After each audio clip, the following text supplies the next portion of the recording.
So in a world which is crazy for aesthetics, for just looking good in someone else's eyes, it is very important to find balance, first of all, in all aspects of your physical health and then your mental health as well.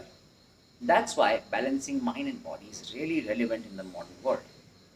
The physical health is not only about looking good in front of others, it's a personalized experience towards better endurance, better flexibility, better mobility, better strength, and better body functionality.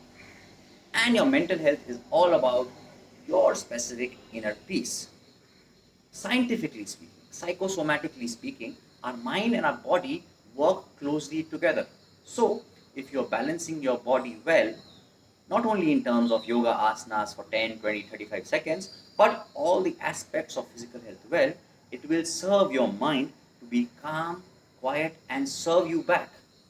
And at the same time, if you're doing the necessary work for your brain, for your mind, if you're meditating, being more mindful, being more observant, it'll serve your body well. It'll make it more balanced. So here are my 3 key tips for everyone looking to start off balancing mind and body. First of all, start with your breath. There's a detailed explanation to it which I give to my clients, but for right now, just believe me, start off breathing well. We only do upper thoracic breathing these days, so we have to start off with belly breathing, Buddha breathing, or whatever you may call it. What you have to do is inhale deeply and exhale slowly for as long as you can. Always do it and start off with 2 to 3 minutes and then extend this practice. Second of all, start being more intentional in your actions.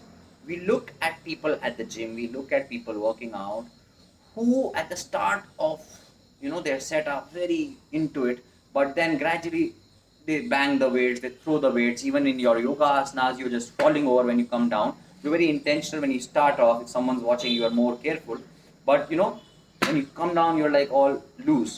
So you have to be very intentional of your actions. Even like when you're coming off asanas, even when you're putting down the weights, these are micro aspects of life because your intentions create your experience. While studying Qigong, I understand that we do very basic work, but we do it with a lot of intention, and that's how the body and the mind gets positively affected. So please be intentional in all your actions. Thirdly, be observant.